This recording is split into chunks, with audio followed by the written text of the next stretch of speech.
આજે બનાવવાનો છે ભાતમાંથી અલગ જ ને એકદમ ઝક્કાસ એક આઈટમ. વાત એમ ઉઠી કે આજે થોડું ભાત બચી પડલું, બપોરે ખવાયેલું નહીં, કેમ કે દોસ્તા લોકો ખાતે વલહાર ગયા તે બાજુ વડાપાવ ખવાઈ ગયા, એટલે આ બાજુ ભાત બચી પડલું. એટલે મેં વિચાર કર્યો કે આજે તો એક ટકાટક ભાત બચેલું જ છે, તો એક ટેસ્ટી એક ભાત વઘારું. ચાલો તો પછી આપણે મરી મસાલા નાખવાનું ચાલુ, કે કશ્મીરી મરચું નાખી દીધું, હળદ, લાલ મરચું ને ધાણા જીરું બી ભભરાઈ દીધું. આપણે ઝીણો ઝીણો મરી મોકલો તો ધાણો તે બી છૂટા મારી, મીઠું ને તેલ બરાબર ભભરાઈને નાખી દેવાનું. મસાલો આપણો બરાબર આવી ગયો છે ને પછી બરાબર એને મિક્સ કરી નાખીએ આવી રીતે.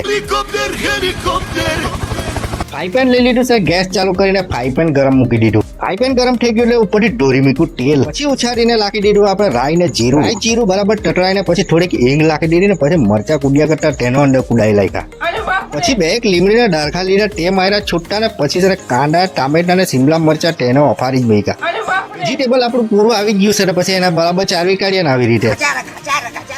પછી ખાલી 5 જ મિનિટ એને ઢાંકી દેવાનું ને પછી 5 મિનિટ પછી જો ખોલ્યું ને પછી જો તેલમાં જો તરવા લાગેલા હતા ને વેજીટેબલ, ભાઈ સાહેબ કેવું પડે. પછી આપણી મેન આઈટમ ઉઠીને તે અંદર નાખી દીધી.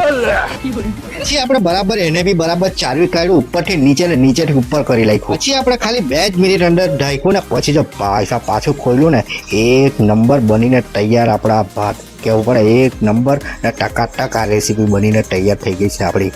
પછી હું જો પછી ડીશમાં કાઢીને આપણું ચાખવાનું કામ ચાલુ. ભાઈ સાહેબ એક લાઈનમાં કેમ ને તો જબરજસ્ત આ રેસીપી બનેલી. તમે બી ઘેરા ટ્રાય કરજો એકવાર, જબરજસ્ત લાગે. અને તમને બી મારો વિડીયો સારો લાગ્યો હોય તો લાઈક ને ફોલો તો કરતા જ જજો.